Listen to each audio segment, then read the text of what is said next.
Welcome students. Welcome to your virtual classroom of English. Today we are taking English workshop based on We Shall Overcome. Earlier we learned the poem and now we are taking the question and answers based on this poem. कविता शिकून झालेली आहे आपली आणि आता त्यावर प्रश्न आणि उत्तर या व्हिडिओमध्ये आपण पाहणार आहोत. Question number 1 is sing the song. हे जे गाणं आहे वी शॅल ओव्हरकम, हे गाणं तुम्ही ऐकलं आहे आधीच्या व्हिडिओमध्ये. ते गाणं म्हणून पाहण्याचा प्रयत्न करा.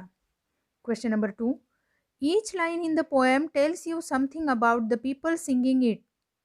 Read the sentences in column A and write the appropriate lines in column B. कवितेतली प्रत्येक ओळ ही आपल्याला काहीतरी सांगते की ज्या वेळेला लोकांनी हे गाणं गायलं होतं, मी तुम्हाला सांगितलं की हे प्रोटेस्ट सॉन्ग आहे, निषेध करणारं. जेव्हा त्यांच्यावरती अत्याचार होत होते, त्या अत्याचाराचा विरोध करण्यासाठी त्यांनी हे गाणं तयार केलं होतं. आणि यातल्या प्रत्येक ओळीमध्ये आपल्याला कळतं की त्या लोकांना कोणत्या प्रकारचा अन्याय आणि अत्याचार सहन करावा लागला होता. तर कवितेतल्या ओळी तुम्हाला या ठिकाणी शोधून लिहायच्या आहे. कॉलम ए मध्ये दिलेलं आहे की कुठल्या प्रकारच्या अत्याचारांना ते सामोरे गेले किंवा कवितेमधली जी काही सिच्युएशन आहे ती कोणती होती, त्यावर आधारित कवितेतल्या ओळी तुम्ही शोधायच्या आणि लिहायच्या. For example, the people have to suffer many hardships today. लोकांना खूप अत्याचार सहन करावे लागत आहेत आज. आणि हे सांगणारी ओळ आहे we shall overcome some day. म्हणजे आज आपल्यावरती जी कष्टाची वेळ आहे ती नक्कीच उद्या काय होईल, दूर होईल. म्हणजेच we shall overcome. They do not have equal status and friendly relations with other people in society. समाजात असणाऱ्या लोकांबरोबर त्यांचे एकमेकांसोबत संबंध नव्हते किंवा मित्रत्वाचे संबंध नव्हते किंवा कदाचित त्या ठिकाणी त्यांच्यामध्ये भेदभाव केला जात असेल. मग कवितेमध्ये हे दाखवणारी अशी कोणती ओळ आहे किंवा यावर मात करणारी कोणती ओळ आहे, तर will walk hand in hand some day. म्हणजे आज जरी आम्ही सोबत नसू किंवा आज जरी आमचे एकमेकांशी संबंध नसतील किंवा आज जरी आम्ही एकमेकांच्या बरोबरीने वागत नसू, तरी उद्या उठून आम्हाला त्यांच्या बरोबरीने वागवलं जाईल आणि आम्ही त्यांच्या हातात हात घालून यावर मात करू. अशा पद्धतीने पुढील 3ही वाक्य तुम्ही वाचायचे आणि त्यावर आधारित कवितेमध्ये कोणत्या ओळी आलेल्या आहेत त्याच्याशी संबंधित त्या ओळी तुम्ही या ठिकाणी लिहायच्या. Question number 3, find out more about the civil rights movement in USA. Use the internet to gather the information. Civil rights movement काय होती हे मी तुम्हाला आधीच्या व्हिडिओमध्ये थोडंफार सांगितलं आहे. परंतु याबद्दल तुम्ही स्वतः काहीतरी माहिती काढायची आहे आणि you can use the internet for it to gather the information.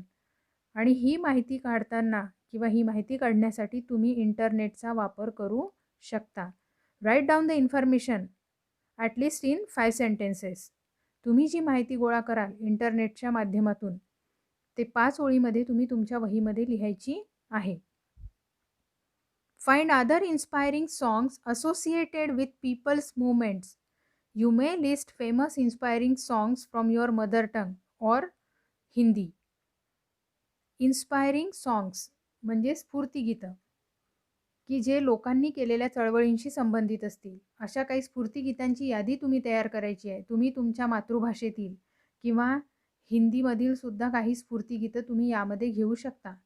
For example, Kadam Kadam बढ़ाए जा खुशी के गीत गाए जा, हे एक स्फूर्तिगीत आहे. हे हिंदीमधलं आहे. तसंच मराठीमधलं तुम्ही घेऊ शकता माणुसकीच्या शत्रू संगे युद्ध आमचे सुरू किंवा उठा राष्ट्रवीर हो. ही काही गाणी जी स्फूर्तिगीतं आहेत त्यांची फक्त तुम्ही लिस्ट करायची आहे. Remember one thing, you have to write down the names of the songs, not the full song. पूर्ण गाणं लिहायचं नाही आहे, तर फक्त गाण्यांची नावं लिहून ती यादी पूर्ण करायची आहे. Question number 5, note that many times do is use to show emphasis. Emphasis म्हणजे जोर. डूचा वापर कधी कधी वाक्यातला जोर दाखवण्यासाठी केला जातो किंवा वाक्यामधलं एखादा शब्द किती महत्त्वाचा आहे तो दाखवण्यासाठी डूचा वापर केला जातो. डू आपण पाहिलेला आहे की डू आपण हेल्पिंग वर्ब म्हणून वापरतो किंवा मेन व्हर्ब म्हणून वापरतो. परंतु या ठिकाणी जो डू वापरला आहे, आय डू बिलीव्ह, हा डू या ठिकाणी एम्फसिस म्हणजेच बिलीव्ह या शब्दावर किती जोर दिलेला आहे, तो शब्द किती महत्त्वाचा आहे, हे दाखवण्यासाठी वापरला गेलेला आहे. For example, I do believe म्हणजे मला नक्कीच विश्वास वाटतो. मला ठाम विश्वास आहे. या अर्थाने या ठिकाणी डू हा शब्द वापरलेला आहे. डू टेक केअर म्हणजे नक्कीच स्वतःची काळजी घ्या. डू टेक केअर म्हणजे नक्कीच स्वतःची काळजी घ्या. काळजी घेणे यावर जो जोर दिलेला आहे तो या डू शब्दाने दिला गेला आहे. Write 3 more sentences using do for emphasis. For example, do shut up म्हणजे आता अगदी बोलणं बंद कर. This can show the emphasis की आता बोलणं बंद केलंच पाहिजे. Then question number 6. The words we shall show firm resolve to do something. Read the pledge given in your textbook. We shall हे शब्द आपण एखादी गोष्ट करण्याकरता किती खंबीर आहोत, आपला निश्चय किती आहे हे दाखवण्यासाठी वापरलं जाते की वी शॅल म्हणजे मी हे करणारच. जशी तुमची प्रतिज्ञा या ठिकाणी दिलेली आहे, India is my country and all Indians are my brothers and sisters. ही प्रतिज्ञा तुम्हाला पाठ आहे. ही प्रतिज्ञा तुम्ही वाचायची आहे तुमच्या पुस्तकातली आणि त्यामधले आय शॅल किंवा वी शॅल नी सुरू होणारी काही वाक्य तुम्ही लिहून काढायचे आहेत. Using your own ideas, write a few sentences beginning with I shall or we shall आणि स्वतःचे काही कल्पना वापरून स्वतःचे काही वाक्य जे आय शॅल किंवा वी शॅलनी सुरू होतील असे वाक्य तुम्ही तुमच्या वहीमध्ये लिहून काढायचे आहे. For example, I shall be successful म्हणजे मी नक्कीच यशस्वी होणार, म्हणजे माझा निश्चय आहे, माझा निर्धार आहे.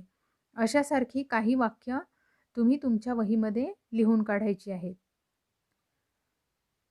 Stay home, stay safe. Till then, good day.